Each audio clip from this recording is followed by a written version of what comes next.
Welcome back to more Kirby and the Forgotten Land.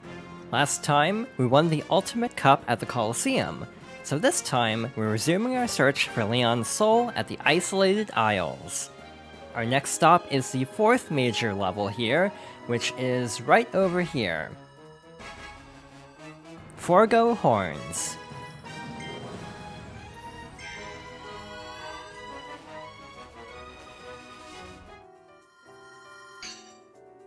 Compared to Forgo Park, I think I remember the stage a little bit better, but not great. In general, I really don't remember much about the Isolated Isles stages, and I think it's because, outside of the very first one, I really didn't go through these stages more than once.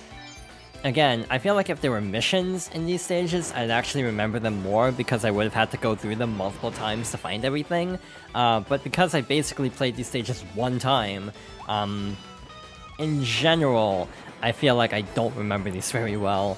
It's kind of ironic also because these are essentially based on main stages, and yet a lot of the collectible locations are very distinct to the point where I genuinely have trouble remembering where everything is. In general, I do feel like this game has good contrast in terms of world design, you know, going from the beach to an amusement park to like an abandoned snow town. I feel like it's a very good like flow in terms of level design. For some reason on my original playthrough, I actually missed this one. And it's because I knew there was a side alley and I figured there would be one at the side alley. But despite there being a mission for finding that spot, for some reason I forgot where that was when I played through the stage again.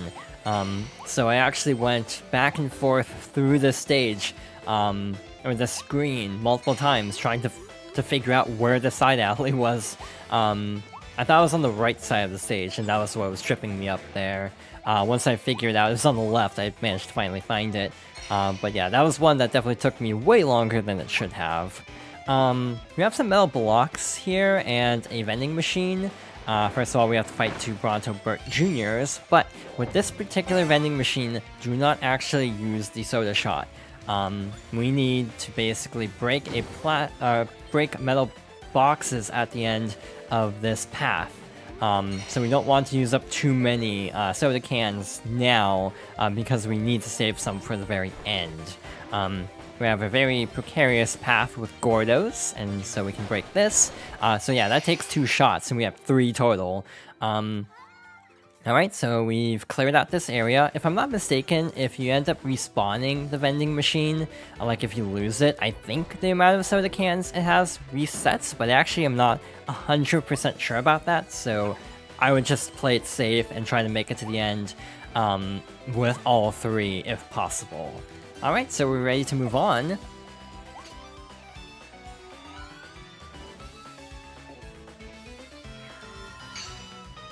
And recently I was actually thinking about how this game handles its extra mode, and how it's actually very different than most Kirby games. In a way, it actually reminds me a little bit of Spring Breeze from Superstar, being like a sort of truncated version of an existing mode, in which case that was Dreamland 1. Extra mode is kind of a staple of the Kirby series. Like, I think it's easier to name the games that don't have extra modes compared to the games that do. I'm genuinely trying to think of which ones don't, and the only ones that come to mind are Dreamland 3, Dreamland 2, and Kirby 64. Maybe Amazing Mirror doesn't have one, but I want to say most of them have some kind of extra mode. But in most cases, you end up having to basically go through the entire game again. This one's actually kind of unusual that you basically go through only one select screen of each stage, and I'm a little bit torn because on one hand, it actually is kind of nice not having to play like everything again, but it also makes each stage feel a lot shorter since you're only going through one like location of each screen or of each stage. So like we're in the underground like frozen metro, but we basically only go through a very tiny portion of it here. Yeah, basically most Kirby games have extra modes. The original Dreamland had an extra mode that made the game a lot harder. Adventure also has like a harder difficulty, and then Nightmare in Dreamland added the Meta Knight version of extra mode as well. Let's see. I want to say, yeah, Amazing Mirror didn't have one, at least as far as I remember. Amazing Mirror and 64, I think, are the only Kirby games I've actually not completed. Technically Dreamland 3, because there's a boss rush that's required, and I don't think I've ever done that, because that game is actually kind of difficult to get through boss rush for. Also, I feel like that wasn't structured like a traditional arena also, which also makes it tougher. Like, I don't think they have the whole setup of giving you like maximum tomatoes. I almost feel like Kirby has kind of a split timeline situation, not like an actual split timeline, but basically you have a specific like style of game after Dreamland 1 where they basically kind of split off. So like, I feel like you have an adventure lineage and a Dreamland 2 lineage, which is a very interesting style, but those games kind of feel very distinct.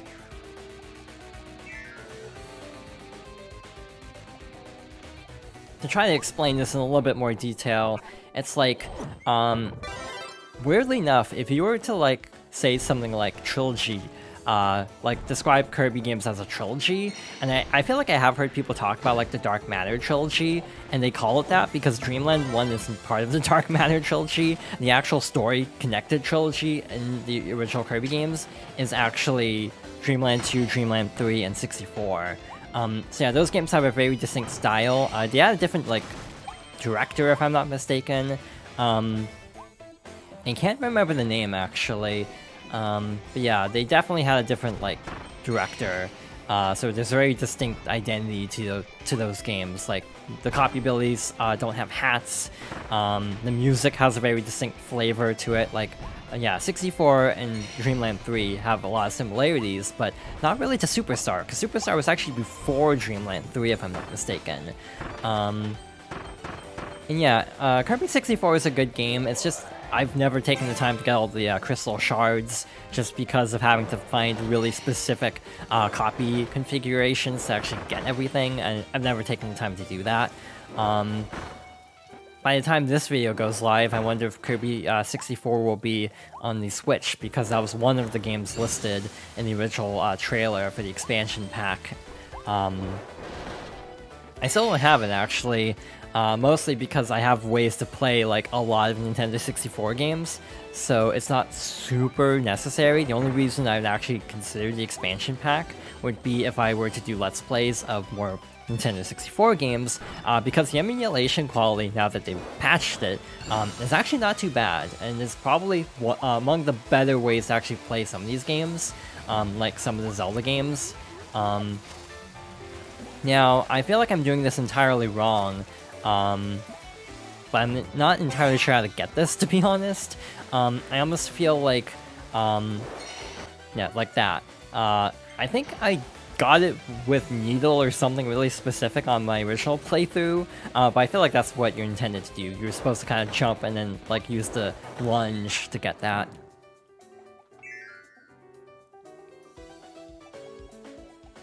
But yeah, in general, I feel like I have played most Kirby games.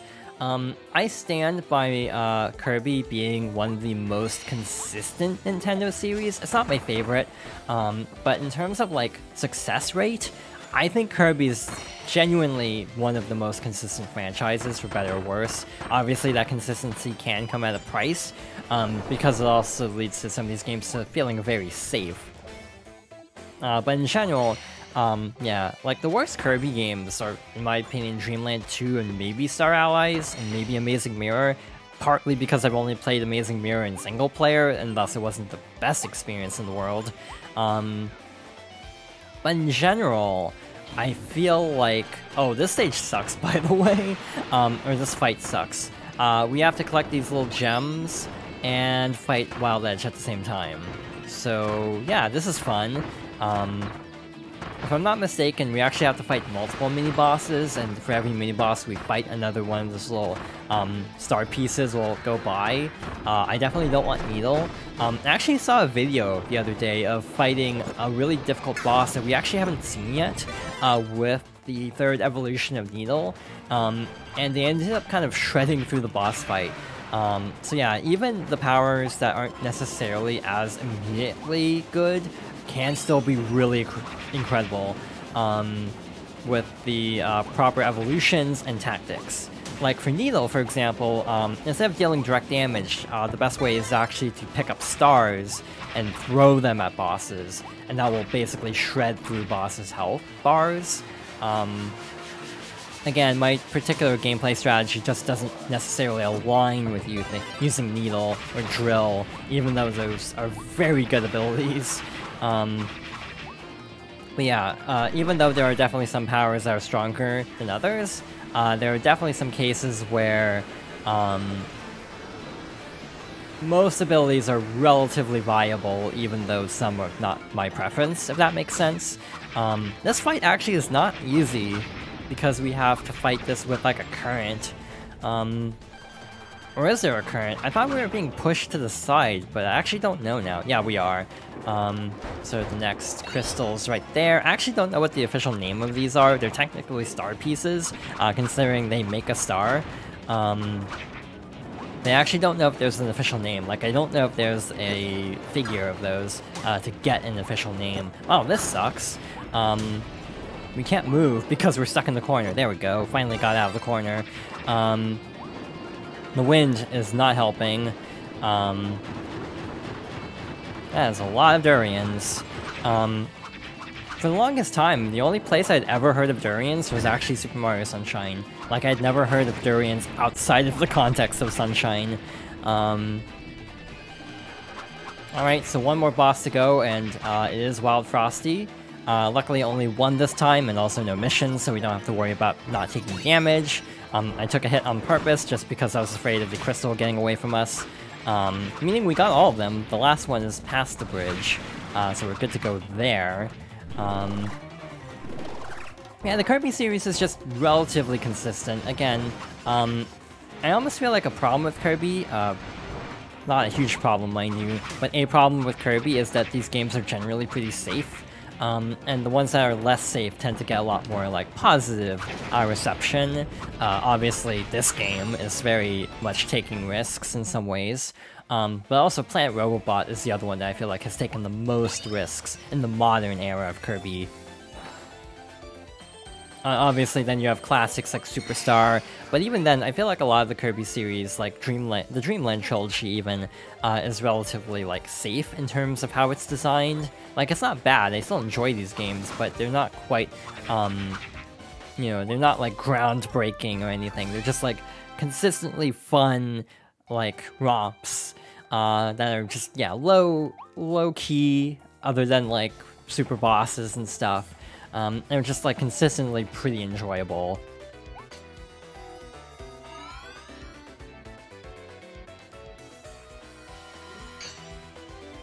Alright, so we have the original section of this stage. It's a nice little boat sequence where we have to basically jump from boat to boat, collecting, let's see, 8... Is that right? 8 pieces in total, or is it 9? We have 38 now. And we need 46 by the end, so maybe 9. We did get all of them in the last area, right? I feel like because I've been talking about, like, Kirby as a series, I'm not entirely paying as much attention as I should be. I'm kind of going on autopilot a little bit.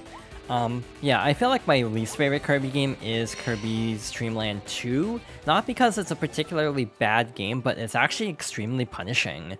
Some of the 100% requirements are exceedingly specific, and that's also a problem I have with the later games in that trilogy as well, like Dreamland, Dreamland 3, and also 64, just having very specific 100% criteria.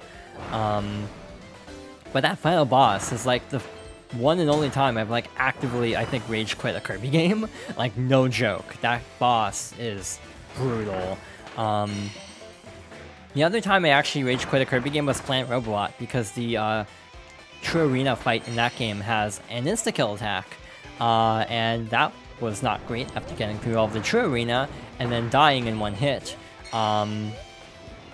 So yeah, I think those are like the two main times I remember actively like needing to put down a Kirby game temporarily and trying again, just because of getting really frustrated.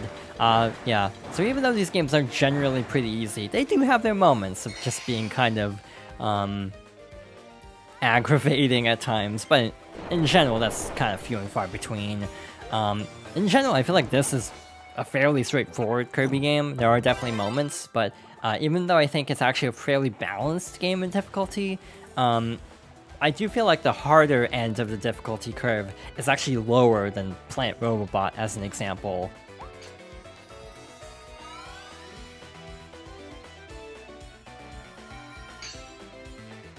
Alright, so we've arrived at the end. We have a Maximum Tomato, we have Cutter, and we have Ice, which again is still only level 1. I should probably deal with that at some point, but let's see what lies beyond this very ominous entryway.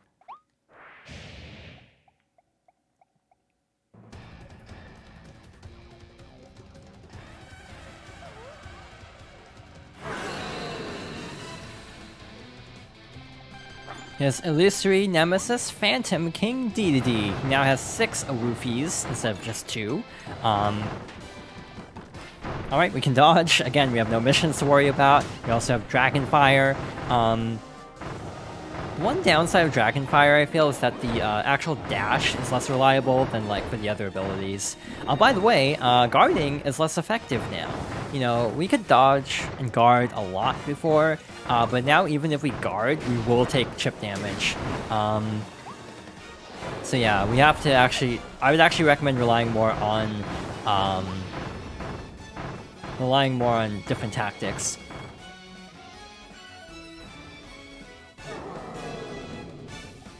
Obviously, in a pinch, guarding is still very good. It's just less helpful if you're still gradually taking damage compared to doing a dodge out of the way. So yeah, in general, I'll probably rely more on dodging. Did we ever see Dedede do this in the normal fight? I feel like we didn't, because we got through it really quickly both times. Ow. Again, luckily we don't have to worry about no damage runs, because, yeah, this fight is not necessarily the easiest. Again, fire helps a lot, because while he's jumping from corner to corner, we can still chip away as help with the flames.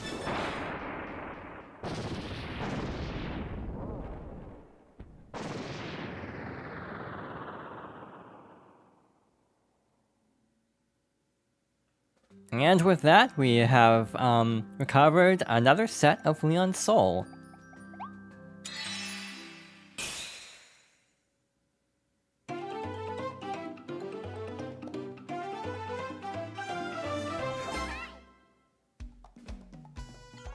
Again, I was kind of on autopilot for that stage, so I kind of was like, did I get everything? I know Eflin told us, but there are definitely cases where I was like, did we get the prompt? So yeah, we did get everything here, all 51 pieces, so we're good to go.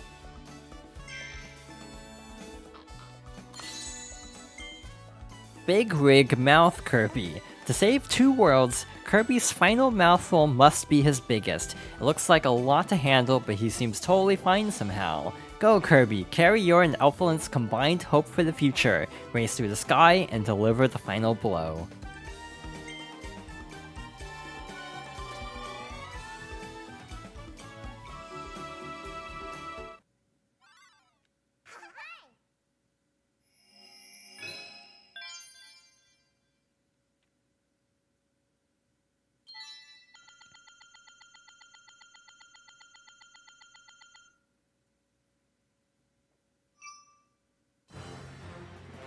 And with that, we're at 200 out of 300 pieces of Leon's Soul. 2 stages left to go. That conveniently make it so you can't get enough to enter the final area until you play all of the stages. And also, I still can't believe that the final moment of this game boils down to defeating the ultimate life form with an 18-wheeler. It's such a weird ending for this game, and I'm actually really happy it just took a really bizarre turn like that. So let's head over to town.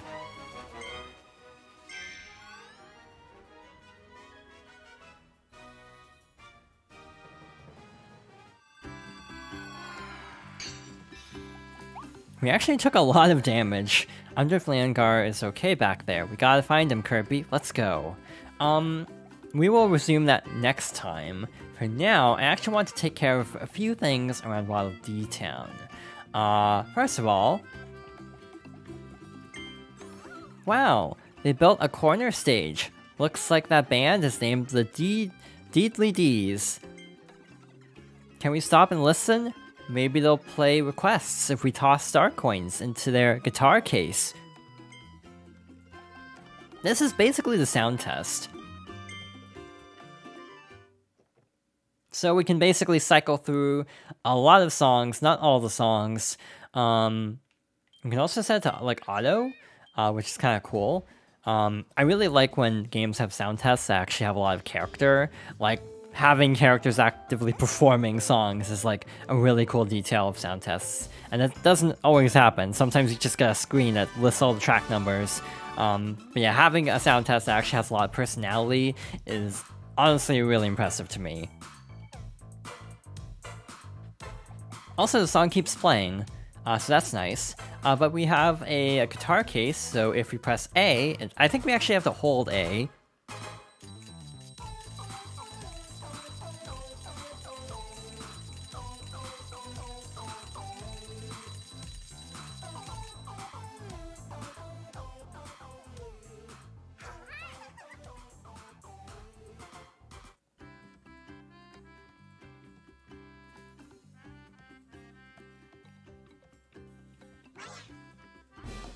You've tossed star coins into the guitar case, now the band can perform on a nicer stage and play new songs.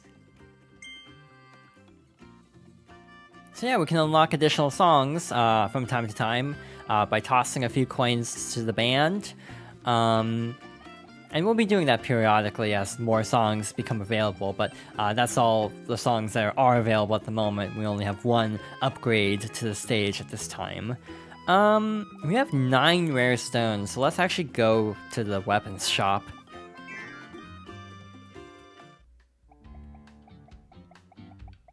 What haven't we upgraded at all? Well, for starters, we still have, like,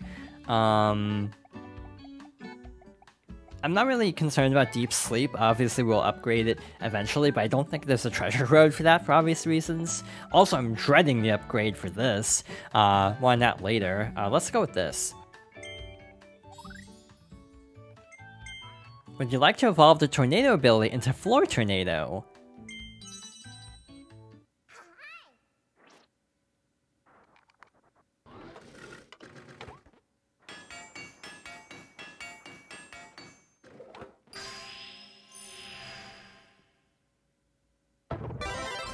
The Tornado ability has evolved into Floor Tornado. This evolution will allow you to enter the portal for the Floor Tornado treasure in Wandario Remains. Go try it out! Alright, so we have an upgrade for this. I think it's not a huge amount different. I'm trying to remember what the differences are. It might deal more damage for one thing, but I almost feel like a blast when you press Y again is a little bit stronger and like covers a wider range, but I'm actually not entirely sure about that. As much as I like Tornado, I really don't use it a lot in this game. And let's go with Needle. Would you like to evolve the Needle ability into Clutter Needle?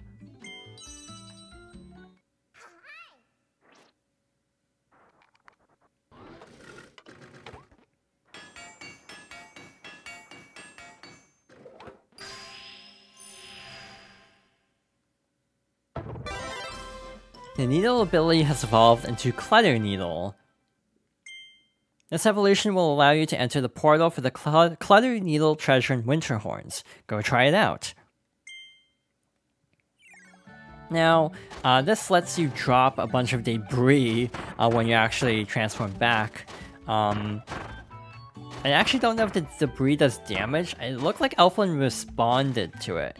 Like, when, like, a piece of the debris hit Elflin, it actually does deal damage to enemies.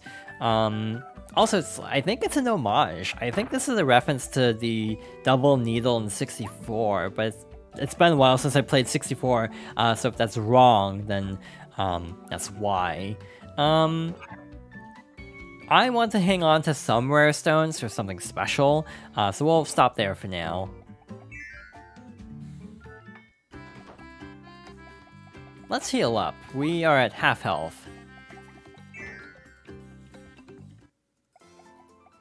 Alright, so also it's worth checking some of the pictures so far. Looks like we got another one from completing the Ultimate Cup.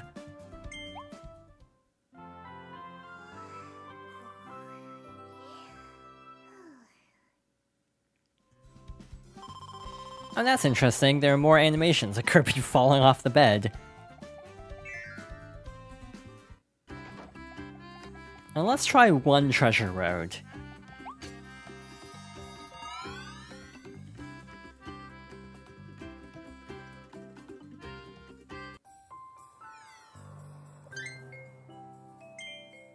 Let's see, we have one left in Wandaria, so let's actually finish this up. The Floor Tornado treasure. Swirl and twirl, turn the windmills.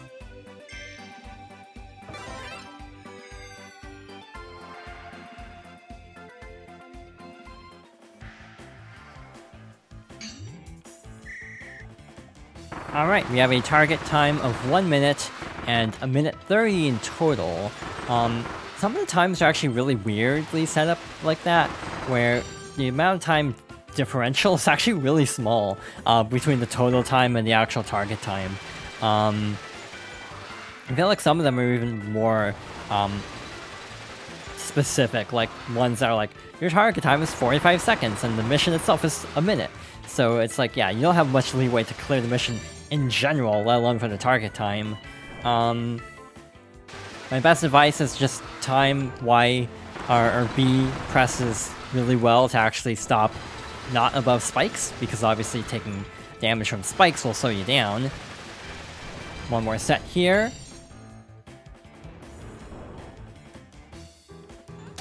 And I took damage anyway. We might make it on time. Yeah, we have a lot of time left. So let's use Tornado to get around all of the crocodiles.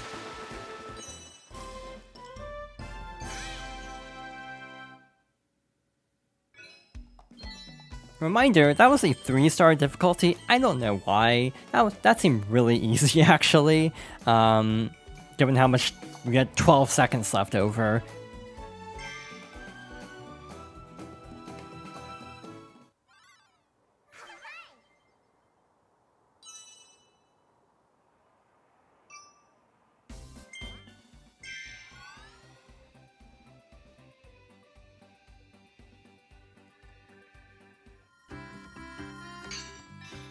With one more rare stone in tow, let's return to the Isolated Isles and get ready for our next stage.